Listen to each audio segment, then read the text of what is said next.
Please start, ma'am. Okay. Good evening, everybody. And yesterday we have discussed about the health and some health indicators, and basically the health of the female, male, age, age for the marriage, and so that we can avoid some complications for the infant also, for the childbirth also, and the female too, and some of the infections. So today we'll carry on in this line only the agents of the contamination. Agents of the contamination means there is some kind of an infection and which would be contaminated. The infection should is because of the contamination of some particular kind of the agents. Because these days everybody is aware of the COVID, and one person is contaminated by the other person, and the infection gets on and on and on. Okay, so that the large number of the population gets infected because one person is contaminated and it comes in close contact with the other person, so the other person gets contaminated and the disease becomes, so that the infection in so that the infection from very comes from one person and it goes to the other person, and the other person also gets contaminated with the other person, and the population gets contaminated. And the introduction part is in the introduction part of the infection.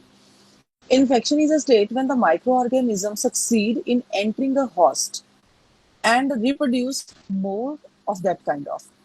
It means the virus itself is a non-living. Virus and bacteria, they are the infectious agents. We will study about in the further chapter that there are so many causative agents, but collectively main we know as the viruses and the bacteria.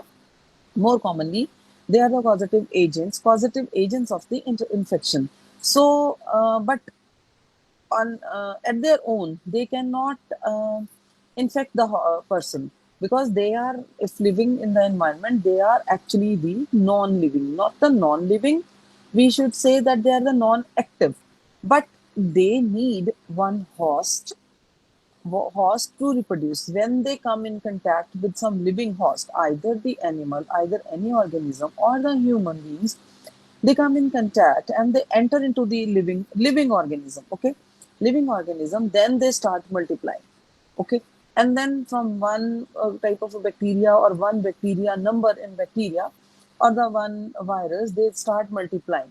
ठीक है, जब number एक बहुत ज्यादा हो जाता है किसी का भी वायरस और बैक्टीरिया का, जिसको हम लोड कहते हैं, वायरस लोड, या जैसे आजकल आप सुन रहे होंगे कोविड वायरस का जो लोड है, ठीक है ना, वायरस लोड है, जो लोड का मतलब है कि बहुत ज्यादा मल्टीप्लीकेशन हो गई है अंदर आके, वायरस खुद ही मल्टीप्लाई कर रहा है, because that virus has started living on the machinery of the living host जिसमें वो एंटर कर गया, ठीक है, वो चाहे कोई भी एनिमल हो, कोई भी बर्ड हो, एनी लिविंग ऑर्गेनिज्म, ठीक है, and we are much more concern with the human beings. अब जैसे क्या था, इनका हॉस्ट था, कोविड का जो वायरस था उसका हॉस्ट था बैट का.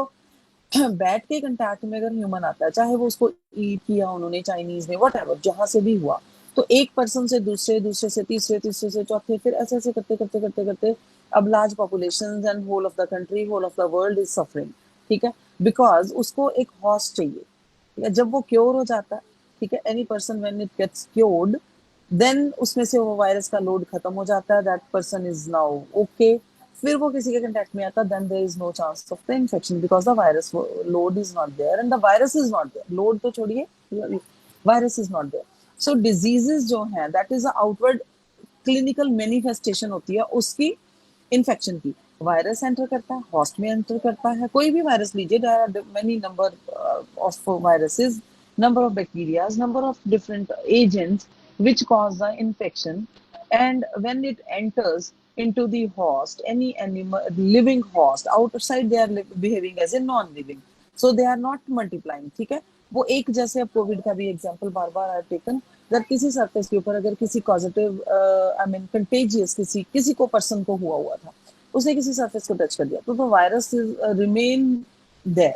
ठीक है, वो वायरस वहीं रहेगा, बट उस पर वो नहीं रहेगा.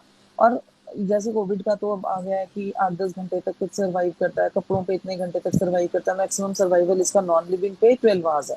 ठीक है, बट क्या होगा कि अगर उस टाइम में उस टाइम में जब तक वो सरवाइव कर रहा है, it comes in contact with the any living organism, like आपके किसी भी ह्यूमन के टच पे अगर आपने क्लीन नहीं किया हाथों पे बाहर, वो इतना दिक्कत नहीं करेगा, बट व्हेन यू ईट अपनी जो ओपनिंग्स हैं, जैसे आई है, ईयर है, आई, नोज, ईयर, माउथ, ठीक है, यहाँ ओपनिंग से आप किसी को उसको टच करेंगे, दैट उसको फिर क्या होएगा, वायरस को, that will get the way to enter into the inside of the host, living host, ठीक है, और ह्यूमंस। देन वो जब अंदर चला गया, उसको मशीनरी मिल गई, हॉस्ट को लिविंग ऑर्गेनिज्म की मशीनरी मिल गई, and then it starts by using that living host machinery, that starts replication, and the number of the virus will go on increasing by multiplication. The number will go on increasing,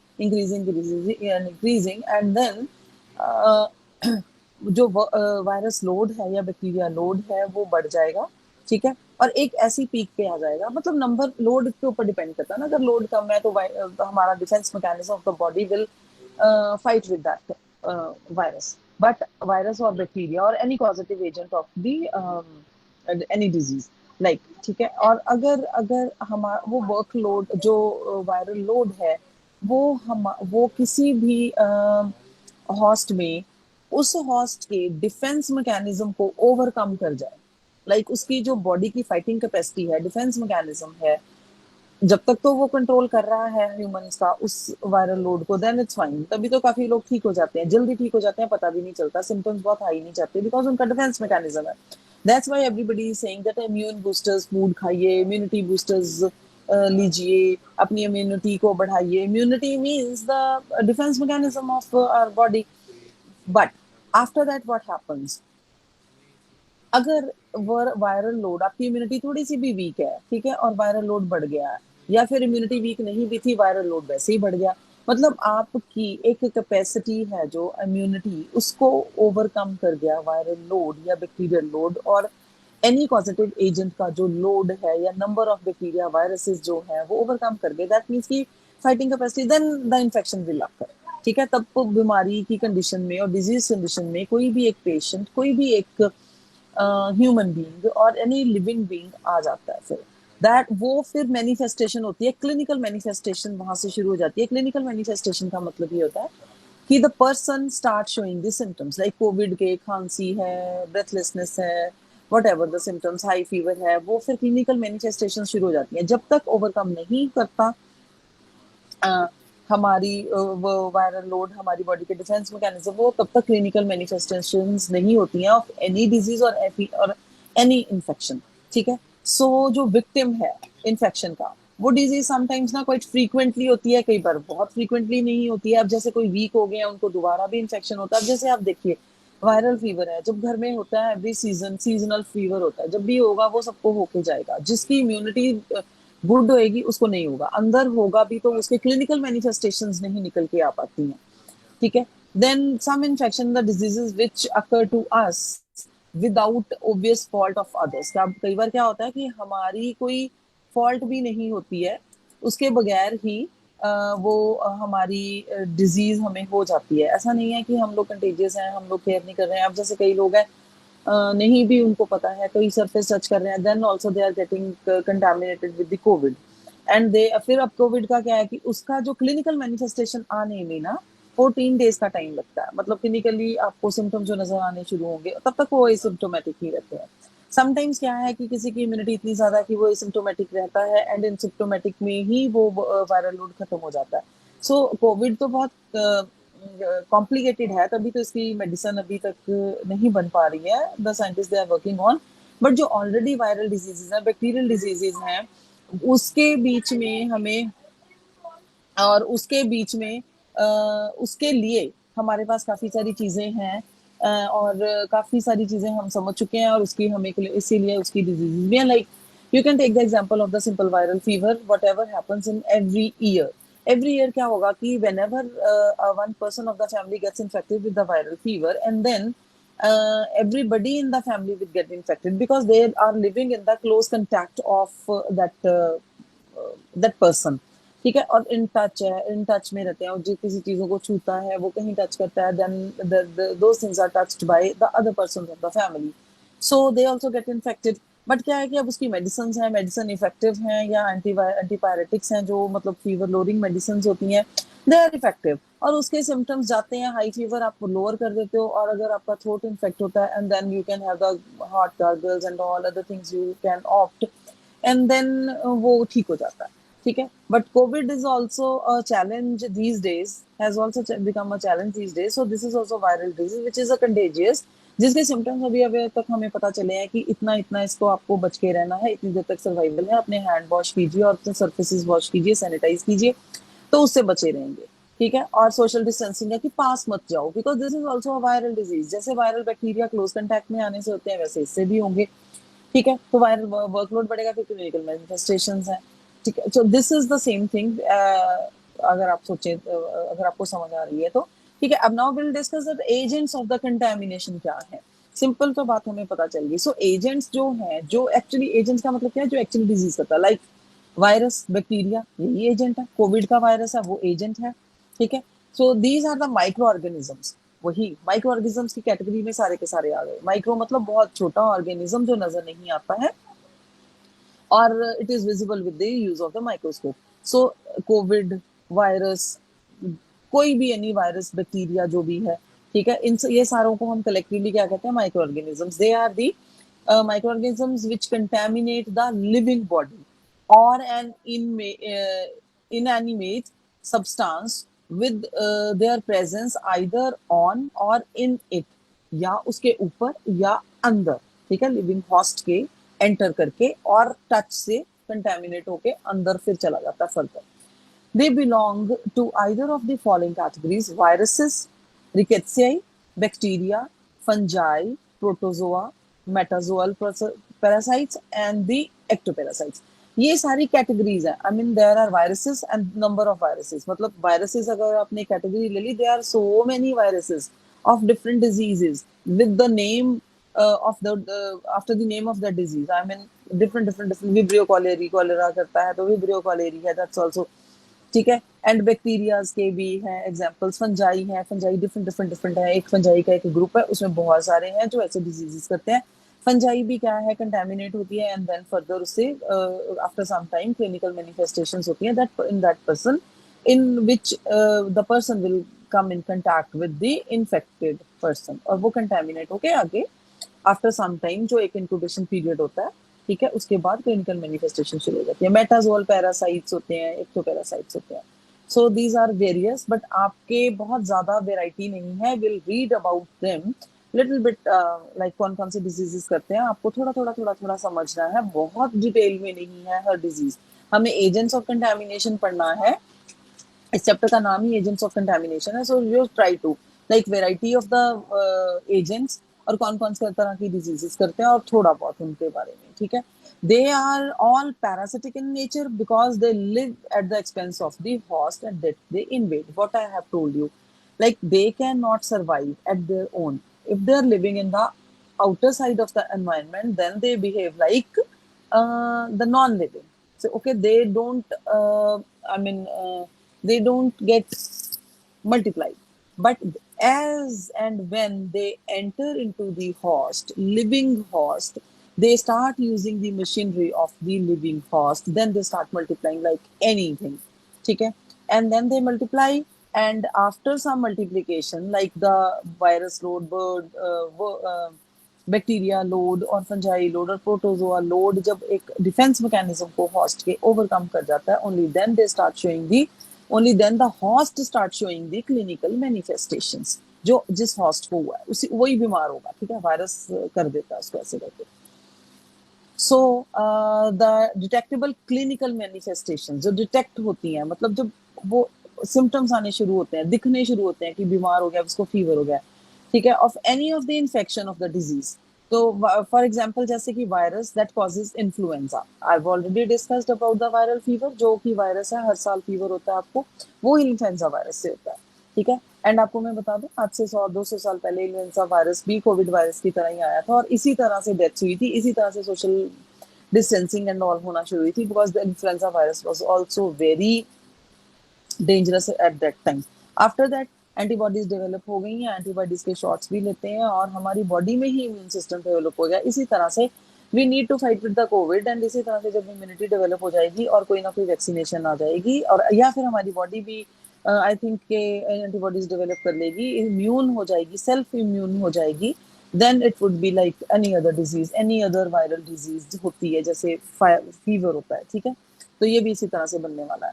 ये तो for थोड़ा सा time है जो challenging है, because we don't know actually the nature of this disease. And अगर पता भी चला है तो वो हर बार एक नया रंग सा दिखा रहा है। एंड एंटीबॉडीज एंड मेडिसिन कोई भी वर्कआउट नहीं हो रही है। जो मेडिसिन हमारी और है, जैसे लाइक मलेरिया में था हाइड्रोक्सी क्लोरोक्विन थी, वो वर्कआउट हो रही है थोड़ी सी, ठीक है। अब जैसे इबुप्रोफेन के भी में नेगेटिव इफेक्ट्स आए, I mean the person who are taking the ibuprofen, like कभी काफी बार हम ले लेते हैं ना ब्रूफेन पेन किलर से या एंटीबायोटिक की तरह भी हम यूजुअली ले लेते हैं, तो वो इटली में ज्यादा लोग ब्रूफेन लेते हैं, तो फिर इसका उसमें नेगेटिव इफेक्ट आया, इसीलिए वहां पे डेथ्स हुई है। Whatever the study came out, use to read, so ऐसी चीजें हुई हैं।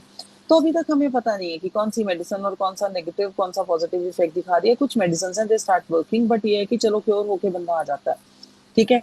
And what happens that virus that causes the influenza enters the body of the host और replicate करता है, spread करता है इन्फ्लुएंजा को, ठीक है। उसी तरह से जो मैंने ऑलरेडी एग्जांपल दिखाया। अब क्या है कि मेजर फैक्टर्स हैं जब आप इंटरेक्ट करते हो विद ईच अदर, तो जो disease of the infection to occur, सबसे बड़ी बात होती है कि the agent of the infection. जब आपके आसपास कोई इन्फेक्शन होना है और उसका एजेंट आपके पास है, आसपास घूम रहा है, ठीक है। दूसरा, उसका mode of transmission of the action आपको पता होना चाहिए। अगर आपके आसपास कोई भी वायरस है बट आपको उसका मोड ऑफ ट्रांसमिशन है, अब वो मोड आप प्रोवाइड ही नहीं कर पा रहे हैं, करेंगे। अब जैसे कोविड के बारे में कह रहे हैं, मोड ऑफ इन्फेक्शन क्या है, पूरी की पूरी ओपनिंग्स है। अगर आपके हाथ पे कोई कंटेमिनेट होके आ गया, आप इमीडिएटली आके उस हाथों को, आप खाने से पहले आंखों को, नाक को, मुंह को टच करने से पहले आप उनको अच्छे से वॉश करते हैं। अपने क्लोथ जो है, हो सकता है उसके ऊपर भी कंटेमिनेट हुआ, उनको वॉशिंग के लिए डाल देते हैं। And you take bath and cleanly yourself and then you reside on your bed and all. अगर आप आए, पहले बेड पे लेट जाए, हाथ वगैरह सब वहां लगा दे, उसके बाद आप हाथ धोने जाएं तो कंटेमिनेशन बेड पे, उसके बाद आप हाथ धो के आगे फिर से बेड पे आए, फिर से कंटेमिनेट हो जाएंगे। So you have to take care of this. So mode of transmission को अगर आप इनहिबिट कर दें या रोक दें, ठीक है, या बॉर्डर बना दें एक, ठीक है, तो इन्फेक्शन नहीं होता। तीसरा, अगर आप हॉस्ट प्रोवाइड कर रहा है, ठीक है, अब हॉस्ट, एक एजेंट होगा, एक हॉस्ट होगा, और बीच में क्या होगा, एक मोड ऑफ ट्रांसमिशन होगा, क्योंकि मोड ऑफ ट्रांसमिशन जो एजेंट है उसने हॉस्ट में जाना है, वो किसी तरीके से उसमें एंटर करेगा, ठीक है। एंड देन अगर वो एंटर करने का तरीका या हॉस्ट की क्लीनलीनेस है या कोई बैरियर लगा रहे हैं, लाइक अब हम क्या कर रहे हैं, सैनिटाइज कर रहे हैं, बैरियर है, हैंड वॉश कर रहे हैं, बैरियर है, मास्क पहन रहे हैं, बैरियर है, ठीक है। तो क्लोथ्स हैं जो आके क्लीन कर रहे हैं, वो बैरियर है। सोशल डिस्टेंस मेंटेन कर रहे हैं, उसके पास ही नहीं जा रहे हैं, बैरियर है। हमारे पास जब तक कोई डिजीज, मतलब कोई मोड ही नहीं आया, कोई डिजीज, कोई मेडिसिन नहीं आ रही है। अब तो हम कोविड का एग्जांपल लेके कर रहे हैं, बट अगर हर एक वायरल हर किसी का यही तरीका होता है फैलने का। एंड एक टाइम होता है इंक्यूबेशन पीरियड, जैसे 14 डेज के बाद कोविड सिम्टम्स दिखाता है, इसी तरह से हर वायरस का एक होता है, हर बैक्टीरिया का होता है clinical manifestations after appear after some days, or the clinical manifestation starts appearing after the some certain period for that particular virus or that particular bacteria, जो शो होता है उस पर्टिकुलर के लिए होता है। कोविड के लिए 14 डेज है, 12 टू 14 डेज जो भी ये कह रहे हैं, ठीक है। तो इन चीजों को अवॉइड करेंगे, then we would be safe, ठीक है। एंड देन वायरस, वायरसेस को हम एक्सप्लेन कर रहे हैं, because these are the smallest of all pathogens. जो वायरसेस हैं ना, ये इतने स्मॉल है, लाइक बाकी सारे जो माइक्रो ऑर्गेनिजम्स हैं वो सब वायरस से बड़े, ठीक है, वायरस से सब बड़े हैं, ठीक है। वायरस सबसे छोटा है और ये रिप्रोड्यूस करता है, मल्टीप्लाई करता है inside the living cell, and they are directly making use of the machinery of the host cell. I already told you, ये मशीनरी उसी पे करते हैं, ठीक है। Like they can borrow some enzymes, उसकी मशीनरी का मतलब होता है उसी का मेटाबॉलिज्म के ऊपर, उसी के एंजाइम मशीनरी, उसी का ही जो फूड सिस्टम है, रेस्पिरेटरी सिस्टम है, उसी की म्यूकस मेम्ब्रेन है, उसी को, और फिर क्या करते हैं, उसकी मशीनरी यूज कर देते हैं। अगर एंजाइम को यूज कर रहे हैं तो हॉस्ट के लिए अवेलेबिलिटी नहीं छोड़ते हैं उस एंजाइम की, ठीक है। एंजाइम की या मशीनरी की या लिपिड्स की या मेटाबॉलिज्म, जो भी मेटाबॉलाइट यूज करते हैं उसकी, और फिर उसको, उसकी बॉडी को डिसइंफेक्शन कर देते हैं। जो वहां पे नॉर्मल हो रहा होता है, वहां पे आगे वायरस कुछ ना कुछ बीच में कर रहा होता है और उसकी मशीनरी को डिस्टर्ब कर देता है। एंड देन और अब हम क्या करते हैं, फिर आपको ये पाथवे समझना पड़ता है। You really need to understand that in which with which pathway the virus or the bacteria or any agent of the contamination is working, और वो कहाँ अटैक करता है और वो होस्ट की कौन सी मशीनरी यूज कर रहा है और किस तरह से। तो हमें समझना पड़ता है उस चीज को ताकि हम उस चीज पे रुकें।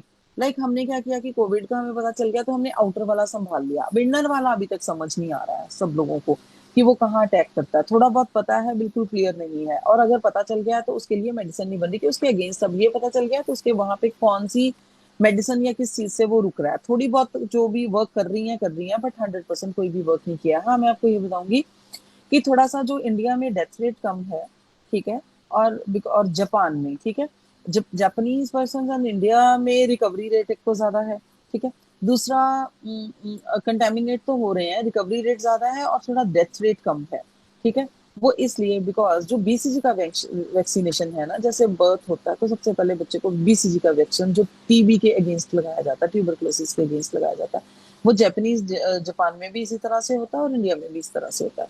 सो वैक्सीनेशन लगाया ही जाता है। सो बहुत बड़ी एक कंट्रीब्यूशन, मैं कहीं पढ़ रही थी तो बहुत बड़ी एक कंट्रीब्यूशन है कि बीसीजी का वैक्सीनेशन जो हमारी इंडिया में होता है वो बहुत कंपलसरी है। हर सरकारी हॉस्पिटल में जब भी बच्चा होता है सबसे पहले उसको ये लगा दिया जाता है, क्योंकि ये डिजीज हमारी टीबी जो है बहुत ही एपिडेमिक कभी हो चुकी है और इसकी एपिडेमियोलॉजी और एपिडेमिक होने के चांसेस बहुत ज्यादा रहते हैं और ये भी एक दूसरे से बहुत ज्यादा फैलती है। अब इसका इलाज है, थोड़ा टाइम लगता है, 8-9 महीने का, लेकिन इसको पहले ही अगर लगा देते हैं तो टीबी होने के चांसेस बहुत कम हो जाते हैं। कम क्या, होते ही नहीं है, बिकॉज आप पहले ही एंटीबॉडीज दे देते हो।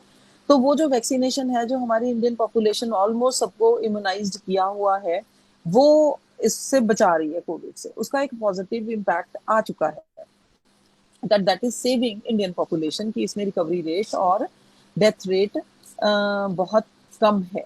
ठीक है, ठीक है, फैल रहा है, नंबर ऑफ केसेस आ रहे हैं, एसिम्टोमेटिक आ रहे हैं, सिम्टोमेटिक भी हो रहे हैं, ठीक है। बट जो थोड़ा सा पॉजिटिव है, like as compared with other countries like America, Italy, ठीक है, इंग्लैंड, इनमें ये सब बीसीजी वैक्सीनेशन की कोई कंपल्शन नहीं होती है, ठीक है, बिकॉज वहां होती नहीं है। They are very much paranoid about their dirt and cleanliness and all, तो वहां पे टीबी के चांसेस होते नहीं है। सो वहां पे ऐसी जरूरत नहीं पड़ी है। बट अब अगर कोविड आया तो ये उसके उस पार्ट पे वो नेगेटिव आ गया, ठीक है।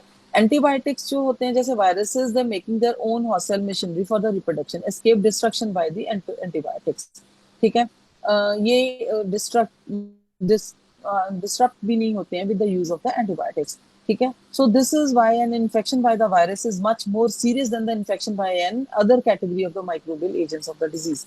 सो दैट्स व्हाई, बिकॉज ये मशीनरी भी यूज करते हैं, बहुत कॉम्प्लिकेटेड है, इनका अपना रिप्रोडक्शन साइकिल है और ये हॉस्ट को हार्म कर देते हैं और काफी देर तक समझ भी नहीं आता। एंटीबायोटिक से भी डेड नहीं होते हैं, ठीक है। तो तभी इनसे जब कोई डिजीज होती है, any kind of new virus भी जब आके डिजीज करता है, पहले पुराने को समझते हैं, उसकी डिजीज मेडिसिन आती है, और जब हम कोई नया वायरस आता है उसकी, फिर जैसे कोविड आ गया नया, ठीक है, तो उससे कोई मेडिसिन जब हम उसकी भी समझ नहीं आती है, मतलब क्योंकि वायरस सबसे इतना माइन्यूट है, बाकी other other categories of the contaminate करते हैं जो एजेंट्स उनसे, as compared with those. So antibiotic भी नहीं चलते हैं इन पे, काम ही नहीं करते हैं। सो फिर इसके लिए, इसीलिए कोई भी इलाज ढूंढना, इट बिकम्स रियल चैलेंज। जैसे कोविड अब पूरे वर्ल्ड के लिए एक चैलेंज बना हुआ है। Antibiotics have no effect on viruses, ठीक है, एंटीबायोटिक्स होती हैं वो एंटीबैक्टीरियल होती हैं, उनका कोई इफेक्ट नहीं होता है। अब वैसे आ गई है एंटीवायरल डिजीजेस, ठीक है, the antibiotics are given during the virus infection do not act against the virus but protect the body from other bacterial functions. Like antibiotics जो हैं उनका वायरस के ऊपर कोई इफेक्ट नहीं है, जो भी हम ले लेते हैं मेडिसिन, ठीक है, उनका वायरस के ऊपर कोई नहीं है इफेक्ट, बट जो वायरस इन्फेक्शन है अगेंस्ट वो चलता है बैक्टीरियल इन्फेक्शन के अगेंस्ट। सो वायरल इन्फेक्शन को बहुत ज्यादा वो नहीं कर पाते हैं कंट्रोल, ठीक है। Some of the diseases caused by the viruses are influenza, like ये एग्जांपल दे रही हूँ मैं, बहुत सारे वायरसेस, आपको वायरसेस के बारे में पढ़ना है। उसके जो एग्जांपल्स हैं, like small pox, chicken pox, measles, mumps, ठीक है, hepatitis, herpes, AIDS and rabies, ठीक है, ये सब। एड्स भी रेट्रोवायरसेस है और रेबीज भी वायरस से होती है, इनकी मेडिसिन आ चुकी है, पर एड्स की नहीं अभी भी हो रही है। It's like just like a Covid, because वो रेट्रोवायरसेस है, हर एक हॉस्ट में जाके अपनी नेचर चेंज करता है, तो it becomes very difficult to read about this. जो बंदा बार बार, आई मीन जो वायरस बार बार नेचर चेंज करता है, तो उसके लिए थोड़ी मेडिसिन बनानी इट बिकम्स डिफिकल्ट। अगर एक बार आप पढ़ लें, उसका सारा सिनेरियो समझ आ जाए, बट जब बार बार ट्रांसफॉर्म होता है, उसके लिए it becomes very difficult to make any kind of a medicine जो वर्केबल हो उसके अगेंस्ट। Next one is a rickets. बस आपको इतना ही पढ़ना है, वायरस के बारे में समझना, और कौन कौन सी डिजीजेज हैं जो मैंने नाम दिया कि वो कैसे हैं और नेचर है, सबसे स्मॉल होते हैं। Now the again infection causing agents, ठीक है, एजेंट्स के बारे में। अब rickettsia is also one of the agents like viruses, they are also parasites. Parasites होते हैं जो दूसरे के ऊपर रिसाइड करते हैं, लाइक हॉस्ट की तरह। तो जो वायरस है that's also a parasite, rickettsia they are also the parasites, ठीक है। They only inside the living cells, but like unlike viruses they also, I mean, use the host machinery, but little bit unlike the viruses, they are susceptible to antibiotics, okay. So also unlike the viruses, they are visible under the conventional microscope, like special staining। अगर आप इसको stand करके देख लो तो conventional microscope के अंदर नजर आ जाते हैं, जबकि वायरसेस में ये डिफिकल्ट हो जाता है बहुत ज्यादा, वो विजिबल भी नहीं है, इतने माइन्यूट होते हैं, उसके लिए बहुत स्पेसिफिक टेक्निक चाहिए to see that virus. they are transmitted to the humans by the bites of the infected ticks, lice, fleas से, मच्छरों से और इन चीजों से रिकेट्सिया वायरस है जो उसकी वो बाइट से एजेंट्स एंटर कर जाते हैं ह्यूमन बीइंग से और in any other living host, any animal और any bird. Diseases caused by the rickettsia like fever, trench fever, rickettsia pox, Rocky Mountain, ये सारी fevers से है, होती है, ठीक है। Now coming to the bacteria, ठीक है। और bacteria can multiply outside the living sales. अब ये थोड़ा सा वायरस से और रिकेट्सिया से थोड़ा सा डिफरेंट है, बिकॉज उनको तो हॉस्ट सेल चाहिए चाहिए मल्टीप्लाई होने के, बट बैक्टीरिया क्या है, वो आउटसाइड भी मल्टीप्लाई कर जाते हैं। सो अगर वो बाहर भी हैं तो उनका अमाउंट बाहर भी, नंबर बढ़ता रहता है, अमाउंट भी, नंबर भी बढ़ता रहता है। तो जब बहुत ज्यादा नंबर भी हो जाता है और फिर वो बहुत इजीली इन्फेक्ट भी करते हैं, मतलब बाहर भी मल्टीप्लाई हो रहे हैं, they don't need much more of the host. फिर हॉस्ट के अंदर आएंगे तो फिर तो और भी ज्यादा, ठीक है। They can therefore be cultivated on the artificial media. उनको स्टडी अगर करना है, बैक्टीरिया की नेचर अगर आपको स्टडी करनी है, then you have to have some cultural media. उसके ऊपर आप उसको ग्रो कर लोगे, उसका नंबर मल्टीप्लाई हो जाएगा, देन यू कैन स्टडी की कैसे मल्टीप्लाई करते हैं और क्या इनकी नेचर है, क्या इनको चाहिए। So bacterial diseases are little bit less dangerous than the viruses. Dangerous इतनी कम नहीं है, बट ये है कि फिर भी उनको स्टडी करना हो, और हॉस्ट से बाहर भी वो मल्टीप्लाई करते हैं, so we can study the nature of the their nature. Because जब हमें वायरस डिजीज के बारे में पढ़ना होता है, वायरल कॉजिंग डिजीजेस के बारे में पढ़ना होता है, एनी वायरस की बात कर रही हूँ, then we need to have a host. आपको इन्फेक्शन कॉज करवानी होती है, फिर then you have to, so it becomes difficult कि किस में जाके किस में, फिर बिकॉज ये हर एनिमल में, हर में जाके ना थोड़ा नेचर चेंज कर देते हैं। और अगर किसी का जेनेटिक जो मटेरियल, और वायरसेस का जेनेटिक मटेरियल के ऊपर भी डिपेंडेंट है, जैसे अब एड्स का है, AIDS is also virus causing disease, but उसका जो डीएनए और जेनेटिक मटेरियल है वो रेट्रोवायरस है, आरएनए है, ठीक है। अब जब ये कोविड है, इसका भी है इसी तरह से, इनको इनको फिर स्टडी करना और इनका इलाज निकालना ना, वो एक चैलेंज बन जाता है। अब आपके सामने बहुत बड़ा एग्जाम्पल है ही है कोविड का, ठीक है। तो bacterial causes diseases are therefore easy to identify and cure, they like diphtheria, whooping cough, tuberculosis, cholera, acute diarrheal diseases like dysentery, typhus, typhoid, tetanus, trachoma and other infections of the eye, ear and throat, leprosy वगैरह, ये सब जो है ये bacterial causing diseases हैं, but they are curable. ये इनके भी कभी डिजीजेस के जब पता चला था, देन इनकी क्योर आ चुकी है, we can get immune for that diseases, ठीक है। अब now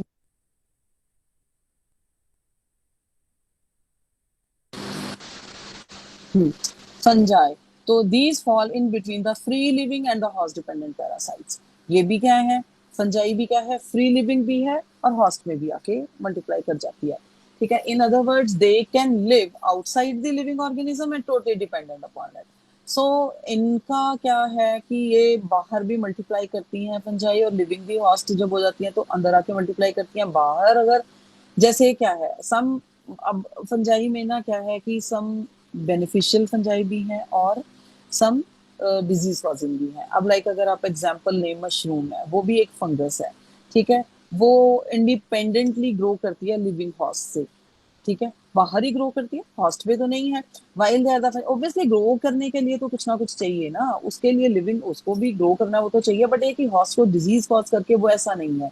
but these are kind of the positive fungi, ठीक है। बट क्या है कि grow on the while other kind of fungi जब वो स्किन पे ग्रो करती है, स्किन पे इन्फेक्शन हो जाता है थोड़ी बहुत अगर करती है तो फंगल इन्फेक्शन है, everybody you know everything about, and then they grow in between the fingers toes, जब थोड़ी सी मॉइस्चर भी रह जाता है और बंद रहता है। विंटर्स में थोड़ी लोगों को प्रॉब्लम आती है, विद द लेदर शूज भी प्रॉब्लम आती है, ठीक है। ऐसे तो वो तब वो ग्रो करता है। But some fungi even grow inside the oral cavity and cause infection, जब बहुत अंदर जाके भी ग्रो कर जाते हैं सम काइंड ऑफ, ये डिफरेंट काइंड ऑफ, आपको इतनी ज्यादा डिटेल में नहीं जाना, बस आप थोड़ी सोचिए कि फंजाई पॉजिटिव भी है नेगेटिव भी है, ठीक है। Mushroom is also kind of the fungi जो हम एडिबल भी है, बट ये है कि बहुत सारी ऐसी हैं जो इनसाइड भी ग्रो करती हैं बाहर भी ग्रो करती हैं, और स्किन इन्फेक्शन भी हो जाती है बाहर हाथों पैरों के फिंगर्स के जो इनसाइड स्पेसेस होते हैं। एंड समटाइम्स क्या है कि गले के इन्फेक्शन, अंडर थ्रोट इन्फेक्शन वहां भी जाके हो ही जाता है। So fungi can be identified as a destroyed by the chemotherapeutic agents, इनके लिए मेडिसिन अवेलेबल हैं।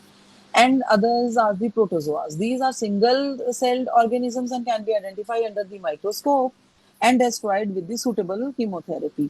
इसका एग्जाम्पल है जैसे मलेरिया है, अमीबिक डायसेंट्री हो जाती है, ठीक है। प्रोटोजोआ से हमेशा ज्यादातर डाइजेशन की और डायसेंट्री डिजीज हो जाती हैं, जैसे मोशन टेम्परेचर लूज मोशंस लग जाती हैं, हमेशा हमें डाइजेस्टिव डिजीजेस ज्यादा होती हैं, इससे डाइजेशन सिस्टम से रिलेटेड, इंटेस्टाइनल इन्फेक्शन से रिलेटेड डिजीजेस हो जाती हैं। तो मेटाजोअल पैरासाइट्स कौन से होते हैं, ठीक है। Protozoal parasites like other the multicellular and the capable of adopting the life cycle of the environment, मतलब ये मल्टीसेलुलर है, मल्टीसेलुलर मतलब वायरस जो है सिंगल सिंगल सेल के बने होते हैं। मेटाजोल पैरासाइट्स क्या है कि वो थोड़े से ज्यादा सेल्स के बने होते हैं, थोड़ा सा स्ट्रक्चर होता है, दो चार, बहुत ज्यादा डिफाइंड नहीं होता, बट स्ट्रक्चर होता है, ठीक है। एंड वेरिड वाइडली फॉर्म्ड है, different different kind of forms हैं, like they get into our body, and hook worm है, टेप वर्म है, राउंड वर्म है, गिनी वर्म है, ये सब। Filaria is also one kind of the disease which is caused by the metazoal parasites. अब now we are coming to the ectoparasites. आप ये नाम याद रखिए बस इतने, bacteria, viruses, fungi, rickettsia, protozoal, metazoal parasites, and the ectoparasites. These are the parasites that live in the exterior of the animals and humans. Some of them affect only the outer surface of the skin of the host, like other lice and the scabies mites. Scabies disease होती है ना, बहुत ही itching वाली disease हो जाती है skin के बाहर बाहर, ज्यादातर इनसे वही ये डिजीजेस होती हैं एक्टोपैरासाइट से, superficial skin diseases outer side of the skin, ठीक है। अब now we are coming to the sources and the reservoir of the infection. Sources कौन से होते हैं और रिजर्वायर कौन से होते हैं, मतलब कहाँ से ये पैदा हो जाते हैं वायरसेस, बैक्टीरिया, और जो भी हमने types of the positive agents, contaminating agents के पढ़े हैं। और रिजर्वायर कहाँ है, ये ऑलरेडी कहाँ रह रहे होते हैं, कहाँ से प्रोड्यूस हो जाते हैं, ये बहुत बड़ा क्वेश्चन है, ठीक है। तो जो सोर्स है किसी भी इन्फेक्शन पेशेंट्स पैथोजन का, पैथोजन ही कहते हैं पॉजिटिव एजेंट्स को, पैथोजन वो होता है जो डिजीज कॉज करता है, ठीक है। तो इसका है कि this is something can be personal, person से, किसी एनिमल से, ऑब्जेक्ट या सब्सटेंस से आता है एक बार से दूसरी बार, एक से दूसरे पे जाके। तो जो रिजर्वायर है is something in which the pathogen lives and multiply. जो रिजर्वायर होता है ना वो एक ऐसी जगह होती है जिसमें वो रह के हॉस्ट में, हॉस्ट हो या आउटसाइड हो, जहाँ पे वो रहता है और मल्टीप्लाई करता है, ठीक है। और अपने सर्वाइवल के लिए डिपेंडेंट होता है। अब जब वायरसेस हैं वो बाहर तो बिल्कुल सर्वाइवल नहीं होता उनका, bacteria can grow outside, fungi can grow outside, parasites कोई किसी भी तरह के पैरासाइट से वो they can grow, but virus can not grow outside, वो that 100% needs a host, human, animal host, living host, ठीक है, जिसमें वो सर्वाइवल के लिए डिपेंडेंट है। फिर ये जो रिजर्वायर होता है that can be a person, कोई भी हो सकता है, जैसे वायरस के लिए तो पर्सन, एनिमल, प्लांट्स और एनी लिविंग सिस्टम है। तो बाकियों के लिए भी यही है, जब ये बाहर भी ग्रो करते हैं, लेकिन जब रिजर्वायर पे आती है बात तो फिर ये सारे ये वाले पर्सन, एनिमल, प्लांट, सॉइल या सब्सटेंसेस और कॉम्बिनेशन ऑफ दीज, मल्टीपल भी हो सकता है। तो जो रिजर्वायर होता है एक नेचुरल हैबिटेट होता है, रिजर्वायर का मतलब यही होता है कि जो नेचुरल हैबिटेट है जिसमें वो पैथोजन अच्छे से सरवाइव कर सके, ठीक है। तो अगर उस रिजर्वायर को भी आप डिप्लीट कर दो ना, खत्म कर दो, देन ऑल्सो यू कैन बच सकते हो आप भी। जैसे अब मच्छरों से मलेरिया की बात होती है, मॉस्किटो से, वो भी तो एक मलेरिया कॉज करता है। मैं वो बेस्ट वायरसेस है उसमें तो नहीं है, बट मलेरिया का तो कंटामिनेटिंग, मलेरिया का तो पॉजिटिव एजेंट है ना।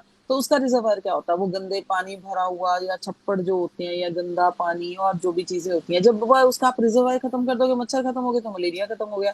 ठीक है जी। And reservoir however is not always a source of the infection. वो सोर्स नहीं होता इन्फेक्शन का, जो रिजर्वायर होता है उसमें तो वो पलता है जो आपका पॉजिटिव एजेंट है। जब तक आप उससे कंटेमिनेशन के या उसके रिजर्वायर के टच में नहीं आते हो, तब तक नहीं आप इन्फेक्शन कॉज नहीं होता आपको या फिर एनी लिविंग सिस्टम को। Sources is generally supposed to be the immediate source of the infection and may or may not be the part of the reservoir. So hookworm infection जो है वो reservoir उसका क्या है? ऑलरेडी मैन ही है। But the source of infection कहाँ से आता है उसका? कहाँ से आएगा? Soil contamination. अगर जिसमें इन्फेक्शन के लार्वे आते हैं, मतलब कि सॉइल में, मिट्टी में ना उसके लार्वा, और लार्वा होता है जो पूरा उससे बनता है, और उसमें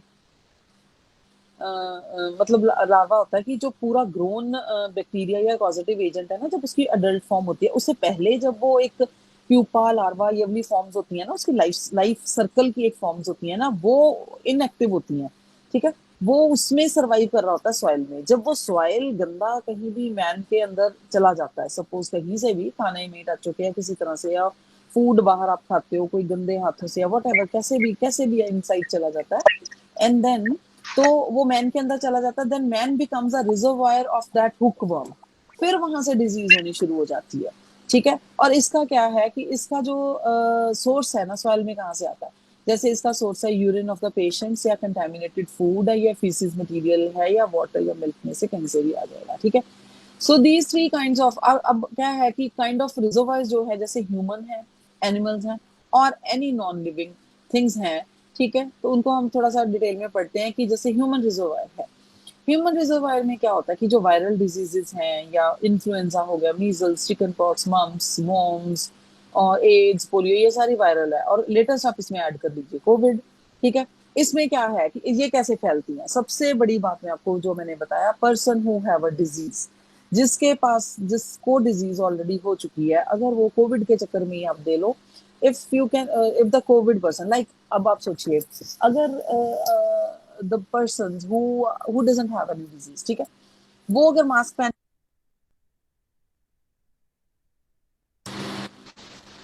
उसका इतना इफेक्ट नहीं होगा। ठीक है। रादर देन किसका होगा इफेक्ट? जिसको डिजीज हुई है ऑलरेडी। ठीक है। अगर वो मास्क पहने और वो अपने हाथ साफ रखे, वो अपने आप को क्लीन रखे, तो बाकियों को इतना नहीं होगी, क्योंकि वो उसके अंदर ही है, उसको हुआ है तो वो अंदर ही रखेगा, वो दूसरों को कॉज नहीं कर सकता। ठीक है। बट क्या है कि इट एंटायरली डिपेंड्स कि सब हम ले रहे हैं सारी तरह की प्रिकॉशंस, अब देखते हैं कब तक होता है।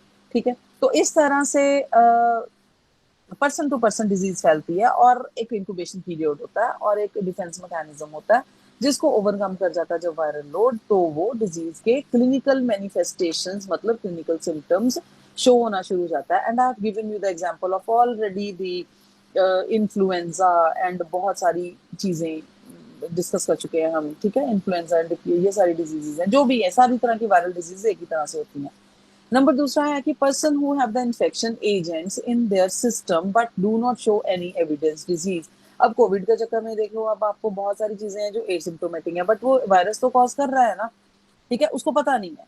ठीक है। एसिम्प्टोमेटिक है, उनसे भी हमें बच के रहना होता है, बिकॉज वायरस है, उस पर्सन की इम्यूनिटी ठीक है, या उसका अभी लेटेंट पीरियड चल रहा है जिसमें अभी वो सिम्टम्स नहीं शो करेगा, या incubation period, whatever you can say to that. तो व्हाट विल हैपन कि उससे जो डिजीज है वो दूसरे को चली जाएगी, और दूसरे में भी एक पीरियड शो होना, एक लेटेंट पीरियड शो होना शुरू हो जाएगा, इंक्यूबेशन होनी शुरू हो जाएगी, मल्टीप्लिकेशन होनी शुरू हो जाएगी, तो इसमें हो सकता है सिम्टम्स आ जाएं। इट एंटायरली डिपेंड्स कि किसी की इम्यूनिटी कितनी अच्छी है और कैसी है। ठीक है। अब एनिमल रिजर्वायर क्या होता है कि एनिमल्स में भी जाके इन्फेक्शन सर्वाइव करता है, मे बी वो उनको इन्फेक्शन नहीं करता। अब जैसे क्या था, कोविड का जो वायरस था वो बैट में रिसाइड करता, उसका जनरल रिजर्वायर था, पर वो बैट को इन्फेक्शन करके उसके उसमें सिम्टम्स तो नहीं दिखा रहा था ना। सिम्टम्स अब जब ह्यूमंस में आ जाते हैं तो वहां पे सिम्टम्स आने शुरू हो गए हैं। सो इस तरह से होता है कि कई बार क्या है कि एनिमल रिजर्वायर होता है, ठीक है, वहां पे उसको नहीं होता, और बाकी जब वहां से इन्फेक्शन कहीं और जाता है, ठीक है, तो फिर वो सिम्टम शो करना, क्लिनिकल मैनिफेस्टेशन शो होनी शुरू हो जाती है। Then non living reservoir, sometimes क्या है कि एनिमल रिजर्वायर में भी ये सर्वाइव करते हैं, नॉन लिविंग में भी रिजर्वायर। आप सिर्फ एक कोविड का एग्जांपल लेके चलिए कि इसका नेचुरल रिजर्वायर जो बैट्स दिखाए थे वो उसका एक एनिमल रिजर्वायर था जिसमें वो रिजाइड कर रहा था, पर बैट्स थोड़े ही ना मर रहे थे, ठीक है, बैट्स को भी अगर डिजीज हो रही है या जो भी है उसमें वो रिसाइड करता था, उससे फिर आगे फैल रही थी, ठीक है। पर क्या हुआ कि उससे वो एक एनिमल रिजर्वायर था, तो उससे जब ह्यूमंस में आई तो वो बहुत ज्यादा ड्रास्टिकली, बहुत ही उसके जो ड्रास्टिकली हार्मफुल इफेक्ट्स देखने को मिले हैं, ठीक है। तो अब जब नॉन लिविंग रिजर्वायर की बात अगर आप कर लो, अब मतलब कि अब टच करके वहां भी तो सर्वाइव करता है ना फॉर फ्यू आवर्स, ये हमें समझ आ गया। नॉन लिविंग टेबल टच है, कपड़ों पे है या कहीं भी, वो टच करके फ्यू आवर्स तक सर्वाइव करता है, चलो उस उतनी देर उसका जो नॉन लिविंग सिस्टम के ऊपर जो रिजर्वायर है, जैसे हम कोविड के एग्जाम्पल में ले रहे हैं। अब now will discuss the mode of the transmission of the infection. Like हमने एजेंट का तो देख ही लिया, उसका रिजर्वायर डिस्कस कर लिया, उसके कितनी तरह के हमारे पास पॉजिटिव एजेंट्स हैं वो हमने पढ़ लिया, किस किस तरह की डिजीज है। लेकिन अब मोड ऑफ ट्रांसमिशन कितनी तरह के हैं, लाइक एक तो हो गया डायरेक्ट ट्रांसमिशन कि सीधा ही आप कंटेक्ट में आ गए, ठीक है। ऐसी सी डिजीजेस कौन सी हैं जो सीधा कंटेक्ट में आने से होती हैं, लाइक एड्स है, लेप्रेसी है, ठीक है, स्किन इन्फेक्शन, आईज इन्फेक्शन है, आप डायरेक्टली टच में आए, टच हुआ एंड देन अपने इन्फेक्शन को कैच कर लिया। अब ड्रॉपलेट इन्फेक्शन कौन से होते हैं, ये भी कोविड में है, कोविड का आई है, जैसे छींक आई है, छींक में उसके ड्रॉपलेट्स जाते हैं, जैसे थोड़ा सा भी लिक्विड या मॉइस्चर चला जाता है तो उससे ड्रॉपलेट इन्फेक्शन, उसके टच में भी आप आएंगे, that droplets they also carry some viruses, virus, COVID का वायरस जो भी है, तो उससे भी इन्फेक्शन हो जाएगा, ठीक है। एंड कंटैक्ट विद सॉइल, अगर जिसपे आप, जैसे अब हम कंटैक्ट विद सॉइल की बात कर रहे हैं या फिर टेबल की या वैसे भी कोई भी के टच की बात करते हैं, उसके ऊपर भी अगर आ जाएगा तो अगर वो काफी देर तक रिसाइड करता है, अगर आर्स उसके खत्म हो गए हैं कोविड के, तो अगर वो खत्म हो गया तो खत्म हो गया, अगर उसके बीच बीच में आपने इसको टच कर लिया देन तो ऑल्सो भी कंटेमिनेशन का एक वे बन जाएगा, ठीक है। And inoculation into the skin and the mucous membrane, अब सम टाइम क्या होता है कि हमारी जो स्किन है उसके थ्रू अगर कट था उसके थ्रू एंटर कर गया, या म्यूकस मेम्ब्रेन है माउथ की या कोई और भी स्किन के कट के थ्रू एंटर कर गया, ठीक है। This is, I am not talking about only COVID, I just giving you the example of the COVID as a viral और बैक्टीरियल डिजीज का एग्जांपल देने में, ठीक है। बट ये और डिजीजेस के साथ भी है, लाइक किसी भी तरह की डिजीज हो सकती है ना, ये commonly just mode of transmission पढ़ रहे हैं हम, ठीक है। इसमें सारी तरह की डिजीज है, लाइक पैरासाइट्स वाली भी, बैक्टीरियल भी, रिकेट्सियाई भी और वायरल भी,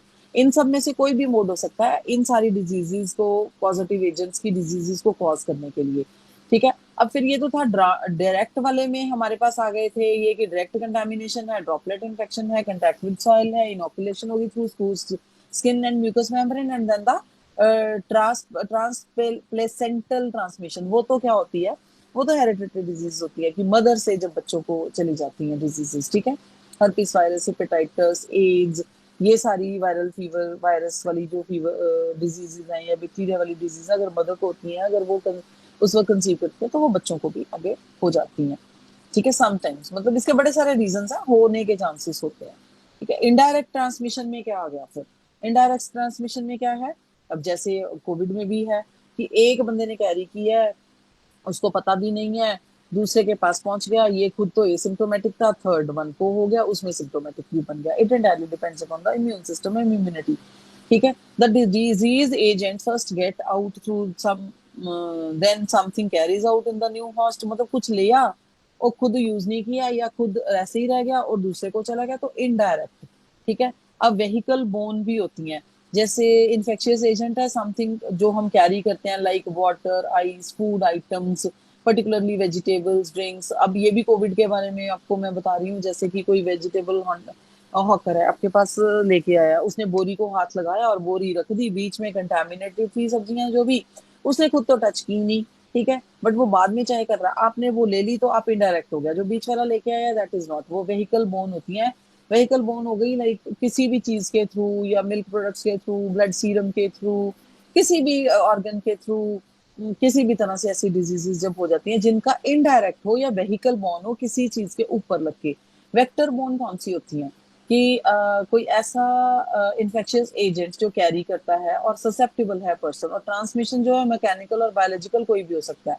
मैकेनिकल ट्रांसमिशन में क्या है कि जो वेक्टर है वो कैरियर है पैथोजन का, जैसे एसिम्प्टोमेटिक, मैं कोविड की बात कर रही हूँ, ठीक है। एसिम्प्टोमेटिक पर्सन क्या है, वो कैरियर ही है, वेक्टर वेक्टर बोर्न हो गई है वो डिजीजेज इसी तरह से जाती हैं, ठीक है, वो इनडायरेक्टली एंटर करेगा।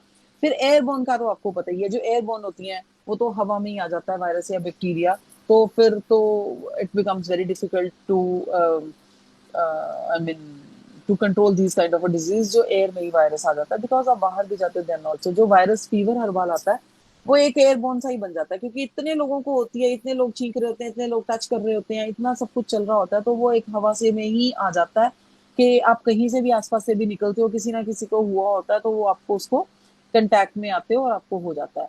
और फॉर्माइट बोन होती हैं, water, like inanimate articles like substances other than the water, the food that get infected and infectious discharges of the patient from the harbor these infectious agent and then transfer from one healthy person to called the fomite. Like ये भी indirect kind of ही है, ठीक है। जैसे कि cloth से, towel से, ये यूज आइटम्स होती हैं बीमार पर्सन से, उससे भी जब हो जाती हैं।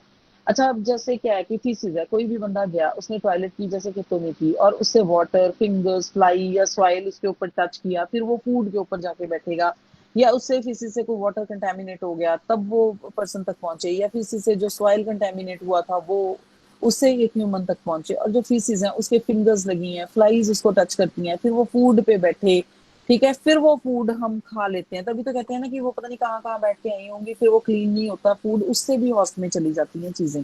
आई मीन इनडायरेक्ट सारी ये होती हैं, ठीक है। और अगर मोड ऑफ ट्रांसमिशन, ये सारा मोड ऑफ ट्रांसमिशन था, और अगर हम क्या करें, या फिजिक्स से कोई भी डिजीज हमने इतने सारे दिखाए हैं, अगर उसके पास हम सैनिटाइजेशन का एक बैरियर लगा दे, ताकि जो वाटर है वो भी क्लीन है, जो फिंगर्स है आपकी वो भी क्लीन है, जो फ्लाइज आई नहीं रही है क्योंकि एनवायरनमेंट क्लीन है, जो सॉइल है वो उसको भी हमने टच नहीं की किया, और फूड जो है वो भी सारा क्लीन था क्योंकि हमने फ्लाइज एंड ऑल सब अवॉइड किया और क्लीन करके सब कुछ बनाया, और प्रॉपरली कुक्ड था, तो सॉरी, तो प्रॉपरली कुक्ड था, तो हम प्रोटेक्ट कर सकते हैं अपने आप को, ठीक है। This is what we are doing actually in case of the COVID. And then mode of the entry, what's a mode of the entry into this susceptible host, ठीक है। कुछ ऐसे से मोड्स हैं, रेस्पिरेट कहाँ से करेगा, एक तो रेस्पिरेटरी ट्रैक्ट है, सीधा आप सांस लेते हो, नाक है उससे है, ठीक है। ऐसी डिजीजेस कौन सी होती हैं जो एयरबोर्न होती हैं, जब आप एयर से सांस लेते हो सीधा का सीधा एयरबोर्न डिजीजेस को सांस लिया और you get contaminated with that kind of the pathogen, virus और इन्फेक्शन आपको हो जाता है। अब गैस्ट्रोइंटेस्टाइनल डिजीजेस कैसे होती हैं, जब आप कुछ खाओगे अंदर जाएगा, गैस्ट्रिक सिस्टम में जाएगा, इंटेस्टाइनल सिस्टम में जाएगा, उसमें जो कंटेमिनेटेड फूड आप खाओगे उससे होगी। And then urogenital, genito urinary tract, like UTI infections होती हैं, एड्स होती हैं, वो आपको अनप्रोटेक्टिव सेक्स करने से होती हैं, या फिर आप सेम पॉट्स यूज करते हो, जैसे यूरिनरी ट्रैक्ट इन्फेक्शंस होती हैं, ठीक है। एंड इस तरह की जो सिस्टम है इनसे आपको ये वाली डिजीजेस हो सकती हैं। और स्किन से जो होती हैं, लाइक लेप्रेसी है, स्केबीज है, जो स्किन की इन्फेक्शियस डिजीजेस हैं वो क्या होती हैं, वो वेक्टर बोर्न भी हो सकती हैं। रेबीज आप डायरेक्ट कंटैक्ट में आते हो तब आपको होती हैं, ठीक है। तो म्यूकस मेम्ब्रेन, म्यूकस मेम्ब्रेन जो है से जो भी डिजीजेस आप कैच करते हो, लाइक आपने हाथ लगा लिया आईज को, म्यूकस मेम्ब्रेन है आईज के अंदर, नाक को अंदर हाथ लगा लिया तो नाक में, माउथ के अंदर भी म्यूकस मेम्ब्रेन होती है, कानों के अंदर भी जो ओपनिंग्स हैं, अगर आप वहां भी कहीं टच करते हो तो जो अंदर सॉफ्ट एक म्यूकस मेम्ब्रेन आउटर लेयर होती है, उसके उससे टच हो जाता है, then also you get infections. ये सारे मोड्स थे, मोड ऑफ और entry into this susceptible host. एक तो हो गया respiratory tract, gastrointestinal tract, genito urinary tract और स्किन था, और फाइनली था म्यूकस मेम्ब्रेन।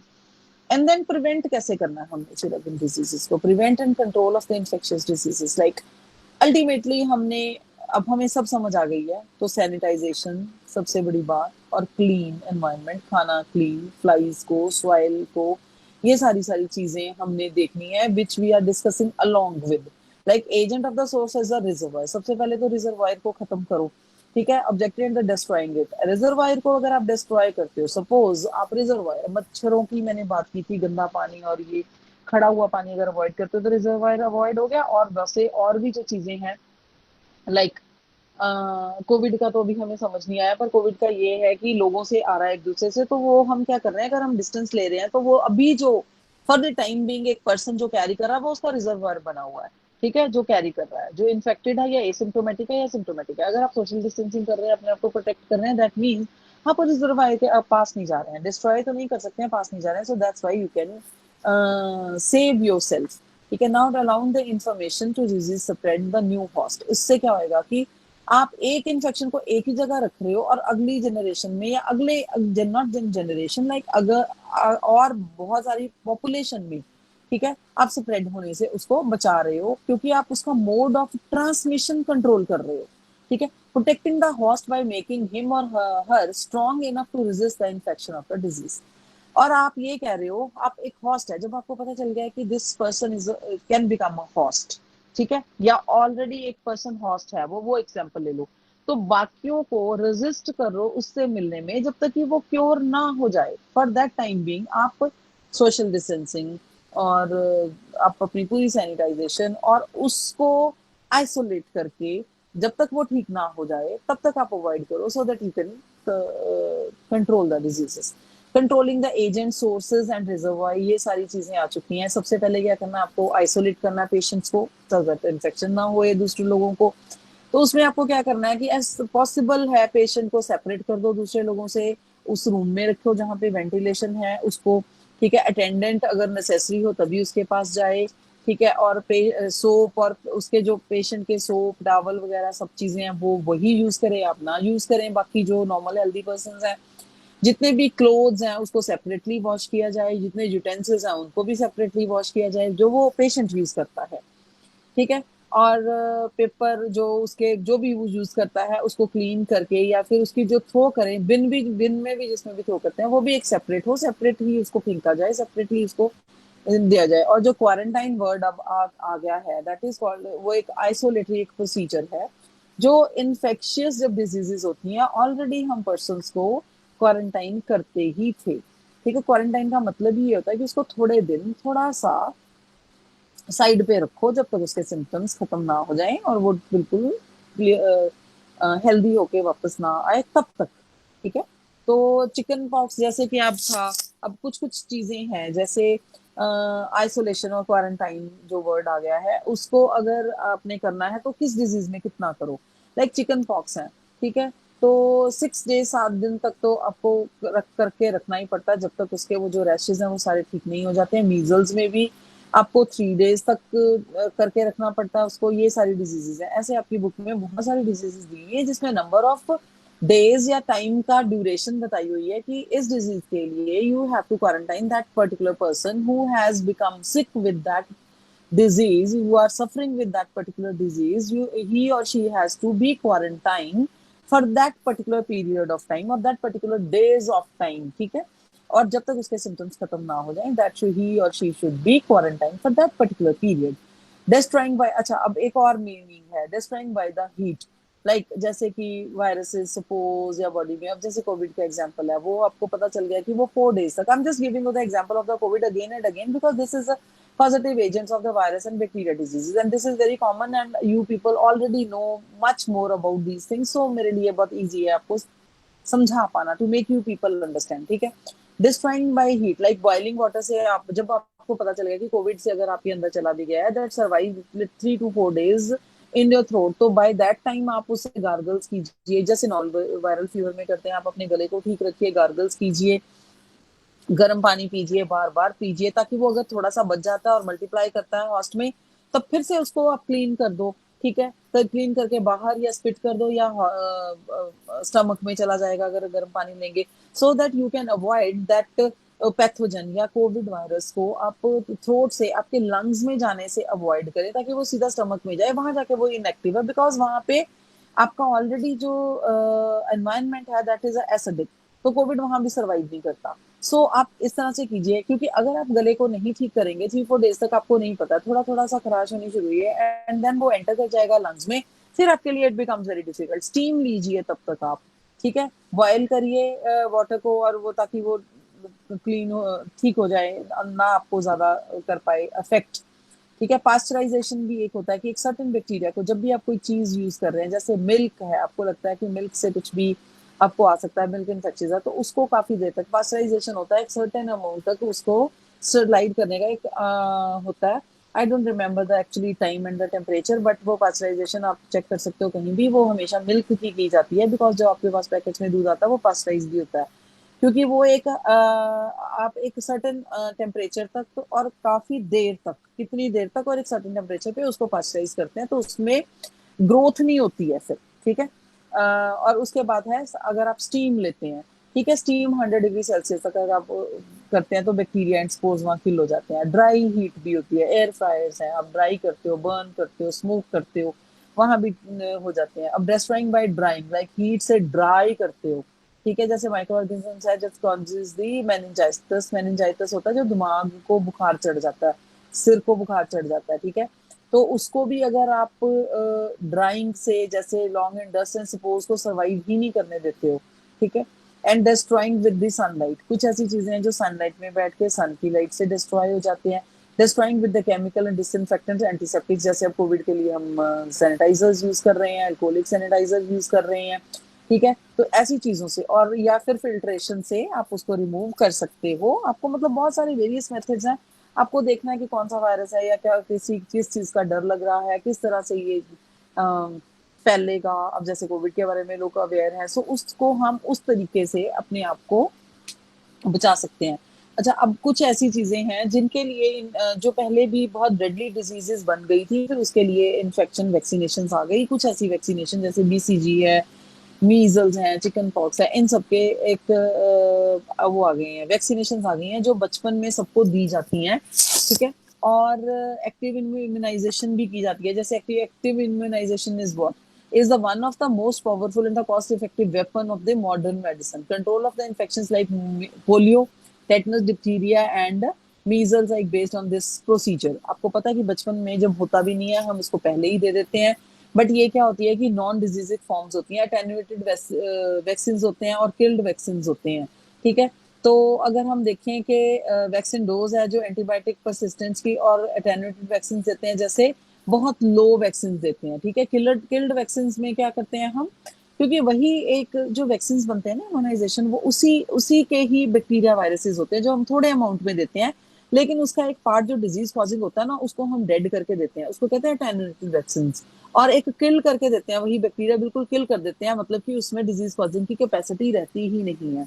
तो हम वो बचपन में उन्हीं के वैक्सीन बना के देते हैं, सो दैट हमारी बॉडी में उसके सेकेंडरी इम्यूनिटी सेल्स और सेकेंडरी सेल्स बन जाते हैं, मेमोरी सेल्स बन जाते हैं, क्योंकि अगर वो फ्यूचर में वो कहीं डिजीज आएगी तो हमारी बॉडी को पता होगा, उसमें फाइटिंग स्पिरिट और फाइटिंग कैपेसिटी होती है in that particularly secondary memory cell की फॉर्म में, ठीक है। तो इसी तरह से अब कोविड के लिए अभी नहीं, अभी हुआ है, और बहुत सारी ऐसी डिजीज है जिसके लिए नहीं है, और नेशनल एक इम्यूनाइजेशन स्केड्यूल ऑलरेडी बना हुआ है। जैसे हर बच्चे की एक एज है, इन्फेंट्स होते हैं 6 वीक्स टू 9 मंथ्स में, polio DPT, polio BCG and DPT का एक डोजेज देनी होती है, कितनी डोजेज देनी होती है, इंट्रामस्कुलर है, इंट्राडर्मल है। फिर चिल्ड्रन जब 16 से 24 महीने का होता है तब फिर से उनकी बूस्टर डोजेज दी जाती हैं, एक इंट्रामस्कुलर दी जाती है, कभी ओरल दी जाती है। पोलियो की डोज आपको लोगों को पता है, एवरीबडी नोज दैट ओरल होती है। प्रेग्नेंट वुमेन्स को भी टेटनस के, टेक्साइड के इंजेक्शन लगाए जाते हैं, इंट्रामस्कुलर लगाए जाते हैं, सो दैट कोई इन्फेक्शन ना हो, ना मदर को हो, ना इन्फेंट को हो, when ever it will be born. और कुछ ऐसे माइलस्टोन्स हमारी वैक्सीनेशन में पूरे वर्ल्ड में आए थे, जैसे सबसे पहले स्मॉल पॉक्स फैली थी, तब भी लोग मर रहे थे ऐसे ही, तो 1798 में इसका वैक्सीन आया था। फिर 1885 में रेबीज का वैक्सीन भी डिस्कवर हो गया था। 1982 में कॉलरा का, 1913 में toxin. This is all given in your book, table दिया हुआ है टेबुलेटेड फॉर्म में, you can go through that. 1921 में बीसीजी, फिर 1923 में फिर ऐसे डिप्थीरिया करते करते 1976 में हेपेटाइटिस बी वैक्सीन भी आ गया था, हेपेटाइटिस का। So immunization is one means of the protecting the greatest number of the people against a particular disease. मतलब हम पहले से उनको इम्यूनाइज कर देते हैं ताकि डिजीज जब भी हो तो वो कम से कम मरे ना, और उनमें सिम्टम्स भी नहीं आते हैं क्योंकि उनमें ऑलरेडी मेमोरी सेल्स बन चुकी होती हैं। It reduces the number of the people susceptible to it, वो नंबर मरने का और डिजीज कॉजिंग का जो नंबर है लोगों का, वो बहुत कम हो जाता है, मतलब डिजीज इतनी ड्रास्टिकली नहीं फैलती है। Therefore, thereby augmenting what is called the herd effect in the immunity. This is only This only means that in order to remove the disease from an area or a population, you do not have to immunize the every person over there. इसका मतलब ये है कि जब बच्चों को हम immunise करते रहते हैं तो एक पॉपुलेशन में जनरल इम्यूनिटी डेवलप हो जाती है, तो सबको इम्यूनाइज नहीं करना पड़ता, but it takes few years to that. ठीक है, तो इसको कहते हैं हर्ड, HERD, हर्ड इम्यूनिटी। ठीक है, immunization has to be plan according to the needs of the situation. ठीक है, considering the large number of the vaccine necessary to keep one protected from babyhood and adulthood. मतलब इसकी सबकी edges बनी हुई है कि शुरू से छोटे होते से लेके एक थोड़े से अडल्टहुड से पहले, और उनके बूस्टर डोजेस भी फिर दिए जाते हैं टू चेक की whether the memory has already developed. ठीक है, जैसे सबसे पहली डोज देंगे तो बच्चे, छोटे बच्चे को बहुत फीवर भी होता है, वो थोड़ा सा होने भी देना चाहिए, बिकॉज वो फीवर इसीलिए होता है टू डेवलप द इम्यूनिटी। ठीक है, बट आफ्टर फिर फ्यू ईयर्स ना, साल 6 महीने के बाद फिर से एक बूस्टर डोज देके देखते हैं। आपने देखा कि जब बूस्टर डोज देते हैं ना, बिकॉज ऑलरेडी फर्स्ट डोज देने पे जो फीवर हुआ था ना, उसमें आपकी इम्यून सिस्टम डेवलप हो चुका होता है। जब आप बूस्टर डोज देते हैं तब आपको फीवर नहीं होता है, बिकॉज वो मेमोरी सेल्स आ जाती हैं और मेमोरी सेल्स बन जाती हैं, तो आपकी बॉडी की इम्यूनिटी चेक हो जाती है कि you are already immune to that for that disease. अब आपको अगर दी जाएगी तो वो आपको डिजीज नहीं होगी। ठीक है, ऐसे डिप्टीरिया, पर्ट्यूसिस और ये सब जो भी होती हैं, इन सब की दी जाती हैं। अब इनकी एजेस भी हैं, दी हुई हैं। और अब आते हैं, ये होती है, ये सारे जो हम पढ़ रहे थे, that is called active immunity. आपको एक्टिव बनाना इम्यून सिस्टम आपका डेवलप करके। ठीक है, अब पैसिव इम्यूनिटी क्या होती है? This can be done introducing specific immune substances like directly against exposure to an infection with in a period of time. Passive क्या होता है? जब आपको कोई इन्फेक्शन हो जाता है, जैसे अब कह रहे हैं ना कि कोविड का जो इन्फेक्शन है, जिसको हो जाता है उसमें एंटीबॉडीज ऑलरेडी डेवलप हो जाती हैं, बल्कि अब उन लोगों का जो ठीक हो चुके हैं उन लोगों का प्लाज्मा लेके प्लाज्मा ट्रांसफ्यूजन थेरेपी दी जा रही है, बिकॉज उसमें से एंटीबॉडीज हैं। क्योंकि इनफैक्ट अभी इंजेक्शन तो बन नहीं रहा। ठीक है, तो उसमें से ही लेके, क्योंकि उसमें वो इम्यूनिटी डेवलप हो चुकी है, एंटीबॉडीज डेवलप हो चुकी हैं, अब दूसरे को भी वो दी जाती है कि इस ये भी क्योर हो जाए। लेकिन क्या है, जिसको खुद डिजीज हुई है उसमें अपनी इम्यूनिटी डेवलप हो जाएगी, लेकिन दूसरे की इम्यूनिटी कॉम्प्रोमाइज्ड थी और वो नहीं ठीक हो रहा है, उतनी इम्यूनिटी डेवलप नहीं हो पा रही है, सो दैट हम टाइमली उसको ठीक करेंगे, बट वो 100% ठीक नहीं होगा, वो 6-8 महीने के लिए ही होगा। जो बंदा खुद ठीक हो जाता है उसमें बहुत अच्छे स्ट्रॉन्ग सिस्टम, इम्यून सिस्टम जिसका स्ट्रॉन्ग होता है वो अच्छे से ठीक हो जाता है, तो उसमें अच्छी इम्यूनिटी डेवलप हो जाती है।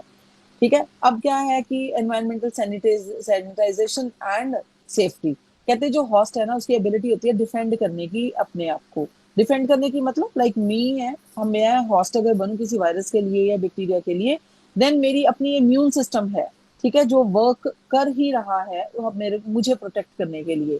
ठीक है, और तो उसको भी हम बहुत तरह से इम्यूनिटी बूस्टर्स लेके भी हम बूस्ट भी कर सकते हैं।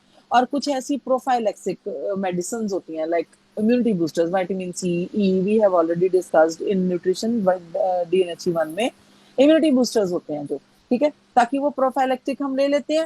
विटामिन सी लो, जैसे आजकल बहुत कह रहे हैं, that's not medicine, that's a prophylactic, ताकि आप अपने आप को एक इम्यूनिटी बूस्ट करके रखो और अपने आप को सेव कर लो। ठीक है, इसी तरह से पैसिव आर्टिफिशियल इम्यूनिटी होती है, that also develops in the newborn infants because of the maternal antibodies getting transmitted into the placenta. Passive कैसे होती है? लाइक वो मदर से बच्चे में आती है, बट वो डायरेक्टली नहीं आती, थ्रू प्लेसेंटा ट्रांसफर हुई होती है। ऐसी इम्यूनिटी को हम पैसिव आर्टिफिशियल इम्यूनिटी कहते हैं। They are usually of short, वो थोड़ी देर के लिए होती है, क्योंकि उसके बाद बच्चों को हम इम्यूनाइज करके उनमें उनके अंदर खुद के सेकेंडरी सेल्स डेवलप कर रहे होते हैं।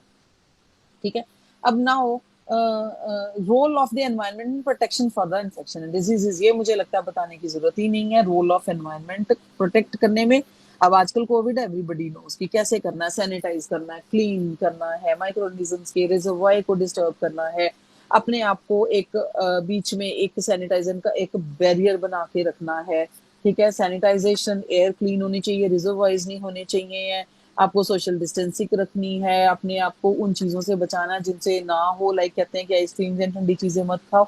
ये सारी चीजें आपको बताने की जरूरत नहीं है कि रोल क्या है फिर एनवायरनमेंट का। कोविड का एग्जांपल दे रही हूँ, बट सबके ऊपर आप अप्लाई कर सकते हो। ठीक है, ये सारी चीजें। So with this I sum up here only. I'll close it here so that it's already closed, आपका खत्म हो गया है ये चैप्टर एजेंट्स वाला। इसका नेक्स्ट चैप्टर है, please kindly study that water supply and waste disposal, because water supply and waste disposal ना एक कॉमन सा चैप्टर है जिसमें आप सोर्सेज ऑफ वाटर पढ़ सकते हैं, आपके natural resources of water, artificial कौन से होते हैं, सरफेस वाटर, ग्राउंड वाटर के बारे में, और कौन से पीने का पानी है, और आपको अर्थ पे पता है कितने % ऑफ वाटर है, और फिर वाटर साइकिल कैसे होता है, इवेपोरेशन होती है ऊपर से, फिर से वो बादलों से बारिश होकर फिर से वही वाटर नीचे आ जाता है, कौन सा क्लीन वाटर होता है, ठीक है। और जो जैसे पानी खत्म होता जा रहा है और डाउन होता जा रहा है, उसका सैलिनिटी फैक्टर जो होता है वो आप देख लीजिए इस चैप्टर में, बहुत ज्यादा कुछ नहीं है। I really wanted to make you कि चीजें, मतलब ये this is comparatively easy, you can do it yourself very easily, ठीक है। और अर्बन सप्लाई क्या होती है, फिर प्योरिफिकेशन वाटर की क्या है, फिल्ट्रेशन क्या होती है, ठीक है। फिर और प्योरिफिकेशन के कितने मेथड्स होते हैं, वाटर के साथ रिलेटेड है, वाटर की क्वालिटी के स्टैंडर्ड्स उसमें, ठीक है ना। और डिस्पोजेबल जो डिस्पोजल है, जो अर्बन डिस्पोजल, वेस्ट है, फैक्ट्री वेस्ट है, डंपिंग है, ठीक है, ये सारी चीजें इसमें दी हुई हैं, ये आप पढ़ सकते हो। और उससे नेक्स्ट भी जो चैप्टर है दैट्स आल्सो वेरी कॉमन, हर कोई बंदा अपनी पर्सनल हाइजीन का, और कोविड के कारण तो अब बहुत ही अच्छे से आपको पता है कैसे पर्सनल हाइजीन मेंटेन करनी है, सैनिटाइजेशन करनी है, अपने आसपास में एनवायरनमेंट क्लीन करना है।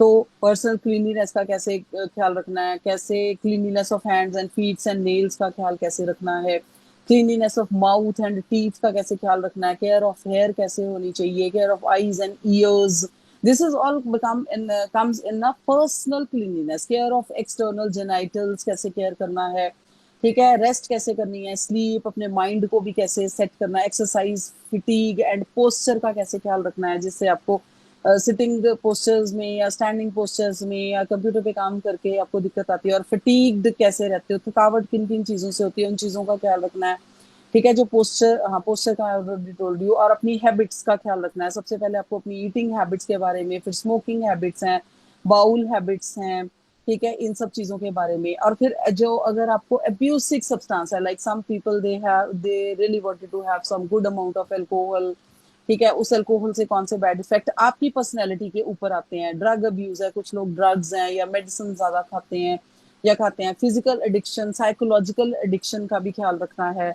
और फंक्शनल एडिक्शन, ठीक है। और कौन कौन सी ऐसी ऐसी नशे वाली जो चीजें हैं, वो थोड़ी सी एग्जांपल्स यहाँ दी हुई हैं, आप थोड़ा सा पढ़ लीजिएगा उनको। So these are quite common chapters actually. फिर क्लोथ्स एंड फुटवियर के बारे में, क्लोथिंग कैसी सी हो आपकी, ये सारा आता है पर्सनल हाइजीन में, ठीक है। क्लोथिंग एंड फुटवेयर की क्लीनलीनेस और किस तरह के पढ़ने चाहिए, डालने चाहिए, ठीक है। सेफ एंड रिस्पॉन्सिबल सेक्स के बारे में भी यहाँ है। सो आप ये बहुत एक, क्योंकि आपको सेक्सुअली ट्रांसमिटेड डिजीजेस का भी ख्याल रखना है, ठीक है। सेफली होगा then it's fine, otherwise unhygienic है तो that can also cause many kind of diseases. You people are grown up, so ये जो मैंने 2 चैप्टर्स का आपको बताया है, कि एक तो वाटर के बारे में चैप्टर है, जो वाटर साइकिल का सारा, और वाटर की quality and quantity and water hygiene and water supply and waste, ये सारा बहुत कॉमन है, इसको आप पढ़ लीजिए। और पर्सनल हाइजीन भी it's quite common, as you go on reading, so you'll understand all of these things. So I won't continue with the diseases, these 2 chapters, these are quite common. I'll go for the further next chapter by tomorrow, okay. With this I'll stop here, and kindly read that, and if you have any questions, do ask me, okay. Okay, good. Okay, thank you, ma'am. Thank you, thank you, thank you. Thank you.